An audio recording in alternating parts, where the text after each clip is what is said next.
Hey guys, it's Dylan, and I am back. So, if you've kind of noticed in the last couple of videos I've been posting, they were kind of past videos. This is kind of going to be an overall update video on kind of what's going on so I can get back to real-time videos. I've been pretty busy with my new job and kind of the whole learning curve process with that, where I've been kind of working on this thing on the side, but there's also a whole nother car I've been working on for the past, I would say, 4 months, which this is a 1969 Chevelle, where I didn't get to go into detail on the restoration of the bottom side and the frame, but I can show you guys a little bit more about that if you want to know a little bit in depth of what's kind of gone into it. But I dropped the whole frame, coated it in POR because it was a little rusty, raptor lined it and the entire bottom side of the car, as you can tell. Put a 383 stroker motor in it, redid front disc brakes, added rear disc brakes. We're having a bit of a rear end issue going on with it right now, where the thrust washer kind of fell out of it, so we got to get that back in. But overall, the car is like a 20-year-old restoration project that has a bit of imperfections. As you can tell, there's a little bit of bubbling, actually you can tell right here, under the paint, but it's just a driver's car. It's my father's car that I have pretty much restored a bit, so I can get into more depth about that later if you guys are interested. So if you are, leave it in the comments. But today, I'm going to kind of give you an overall background on this car, kind of what I'm going to be doing to it. So as you can tell, the entire car is coated now in SPI epoxy, along with the trunk. I have another video that's going to come out to kind of go over what I had to do in the process to kind of fix my trunk gaps. As you can tell, they are pretty good now, whereas before they were very wide. This one's a little wider than the other side, but I ended up adding a piece of metal to the trunk itself instead of splitting, and I had my reasons for it that I'll explain in my next video with that. But did that, fix the trunk gaps a little bit. I did do the body work before I welded these quarters on, so I will kind of go into more detail when I talk about the trunk lid as well. But ended up getting the entire inside coated in SPI. I installed the floor pans for the driver and passenger side. As you see, I got an old seat sitting in there.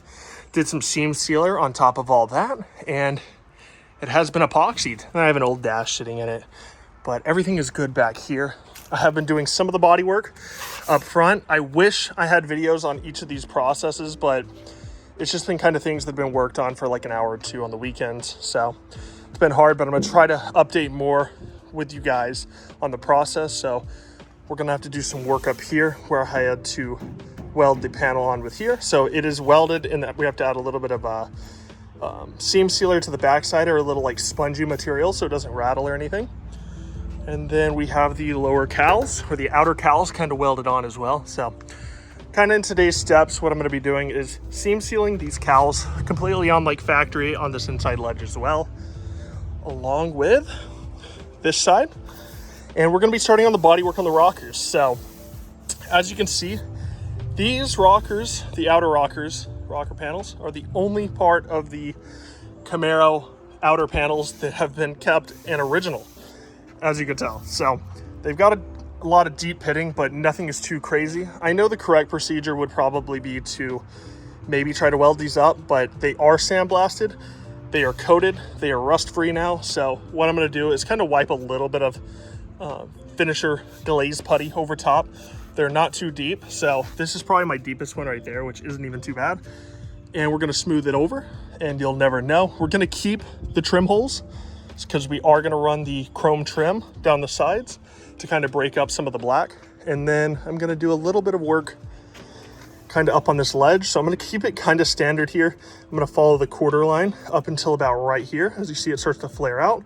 Then I'm going to trim it as close as I can get it to these spot welds, maybe a little bit further in so it looks more factory, but it definitely has to be trimmed to clear some of the tire, and then kind of continue it with this gap here down here. So we want it to look pretty much factory until you kind of get up under it, because we do need to clearance it out for the wheels that are going to go on it.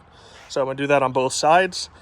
And then another question to ask you guys, now this is going to be a lot of questions in a video, but do you guys think I should raptor line the bottom side of the car for protection and kind of more of a uniform look, or keep it satin black? So I already went ahead, seam sealed the entire bottom of the car, and I have a couple clips I can insert while I'm talking about this, but I already went ahead, seam sealed the entire bottom, sanded it down, and sprayed it with SPI's black epoxy just to protect it.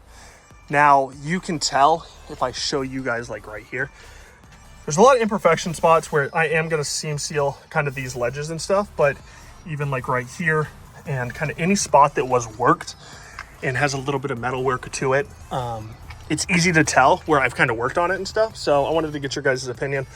If I don't raptor line the entire underside of the car, I am going to do the wheel wells. So pretty much all here on the inside, and maybe the face to about here is going to be raptor lined on the frame rail as well. So I'm going to do that regardless, but I wanted to get your guys' opinion on kind of raptor lining the bottom of this, see what you guys thought about it. It is not a show car, so it is a driver's car. It's going to be driven all the time. So for maybe a little sound deadening and protection, thought about doing that. I did do that to this car here, so I can kind of give you guys a visual of the potential it could look like. Let me let these lights turn on for just a second. But you can see the frame is coated and the underside is actually coated as well. So you guys can let me know what you think on that, to keep it either satin or to throw it in some raptor liner. So you guys let me know in the comments what you think would look best. Now, I did not get to do in here yet because I was running out of my gallon kit, but you can kind of tell what I was talking about. To keep it uniform, you can't see any really of the indents of the bodywork. So anyways, I'm gonna get going on some of the bodywork here, and I will keep you guys up to date kind of on the processes. I'm gonna get a tripod soon to kind of watch over and give some time lapse kind of what I'm doing, and then give you some more updates in future videos. So in the meantime, gonna get this going, and I will fill you guys in just a second. All right, for the first application, I did a light glaze coat on it, and as I noticed, I mixed up my glaze coat, and then I realized I need to Scotch-Brite in the deep pits, but by the time I already mixed the stuff, it was already starting to harden a bit. So I did a very rough pit filling here, as you can still see. So this is gonna take maybe one more layer. I'm just trying to fill the pits as of right now. So any highs, lows, hitting those down, and then filling the pitting that is here, and then I'm gonna leave it at that, and then when we come back to block everything, we will block that 100% straight. So kind of trying to get the rough body work done, and then get it ready for kind of finalizing the body work. So got this side done. It's gonna dry up really quick, and then I'm gonna go ahead while it's drying, come up here, start to do my seam seal lines and tape them off on the back side and the front, and then hopefully start sanding this in probably the next 10 minutes. So stay tuned. All right, so I have already taped off and made my seam sealer line here. Came out pretty good. Just kind of not going for a super straight edgy line, so you can kind of see, kind of took off some of the sharp edges. Maybe that one I forgot, but not too sharp on these ledges, but looks pretty good. It is gonna be raptor lined right there, so won't be able to tell that much. And then did up here as well. This is just a heavy bodied seam sealer.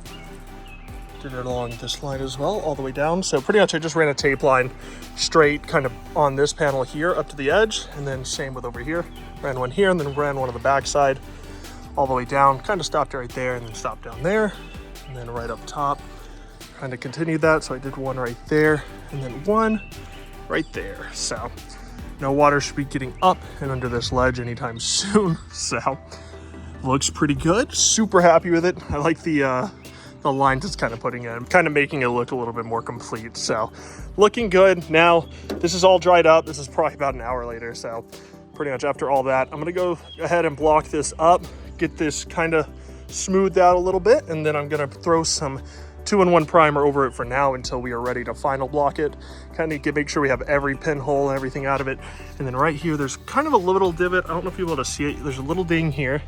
And then this is kind of warped just a little bit. So a little bit more body work's gonna be done here. And then we might have to pull this little dent out because there's no access from this side right here on this one. So I'm gonna probably pull that out a little bit and then fill that over. So let me get on that and I'll get back to you guys in just a minute. All right, so the initial body work is kind of done. This is just a rough, but you can see I blocked it all out. You can kind of see your highs and lows, and you can tell I kind of beat them in a little bit. But overall, it is pretty straight, especially down the side. There are some spots I'm gonna have to fill in. You can see my little dark easy coat that I put on top to help show where low and high spots are. But you can see there's a low one as well. So I'm gonna have to do a little bit more fill in along with these little pinholes. But for right now, so it doesn't rust overnight, I'm gonna put a 2-in-1 primer on it, come back out here tomorrow and finish this one up, and then work on the next side. So as of right now, did the body seam sealer around the sides and the inner wheelhouse, and then did some of the body work.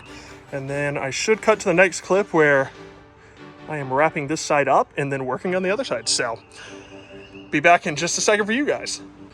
All right, so it's the next day here, and we're gonna go ahead and get started on this rocker panel. As you see, it does have significantly less pitting down the whole side. Like back here, there's pretty much slim to none. There's a little bit right here, and then just a little bit here, and then the majority of it is up here. So definitely less than the other side. And then we are gonna go ahead and seam seal all of this up, as well as this stuff back here. So I'm gonna do this ledge around that, and then maybe throw a little bit right there just to clean that up a bit. And then spray that in, get it ready for final blocking. As you can see right here, I don't know if it'll pick up on camera as much, but you can see the dent. So that's gonna have to be fixed. And then I think that's the only big dent on this side. So yeah, we're gonna get on that. So let me get started on that, and then I will catch you guys up to date as soon as I start taping out this seam sealer and sand my first coat on. All right, so we've applied our first layer of glaze putty to the top of the rocker. So you can see it's gonna need a little bit more work there, but I've already went ahead, Scotch Brighted all of this down and getting ready for seam sealer. This is kind of how I did the other side. Kind of taped it off, make as straight as lines as I could, and then ran a piece of tape all the way up here, and then same for the back side here. So kind of went with something like this. Now you can kind of see I made it like kind of tuck under there, so when you do look under the car, it kind of looks like it flows, but in a sense it's actually going under here as well. So then you can see kind of this panel kind of wants to curve up, so I followed the curve the best I could to keep this line straight. So just some OCD aesthetic things that I like to do. Anyways, I'm gonna get some seam sealer going on these, let this dry up a little bit more, and I will get back to you guys when I have the seam sealer applied, and probably when I have this blocked. We'll see. Might pick up the camera right before that, so stay tuned. All right, so the seam sealer is applied, top and bottom. This side didn't come out as nice as the other side, but I was having issues with it drying way too quick, but it came out nice, did its job. Never really gonna be seen because it was hidden by the fender. And then finished up most of the bodywork on the rockers. They look really, really good. There's still a little spot, if you can see it here, you see it kind of has a little indent there. Gonna have to finish that off a little bit more. I might have to hit that side up just a little bit more, and then finish our seam sealer up in here. Looks very straight, looks good. So in the next video, we probably will be doing most of the bodywork on the car, probably reassembling it, or I might start doing the Raptor liner. Depending on what the comments say, I'm gonna kind of follow that. I am gonna probably do the Raptor liner here first before we start assembling the front end. But if I decide to do the underside, that's the way we might go, and that might be in the next video as well. So stay tuned for that, and I will keep you guys up to date, and probably not go on another hiatus for a while. So I'll catch you guys in the next video.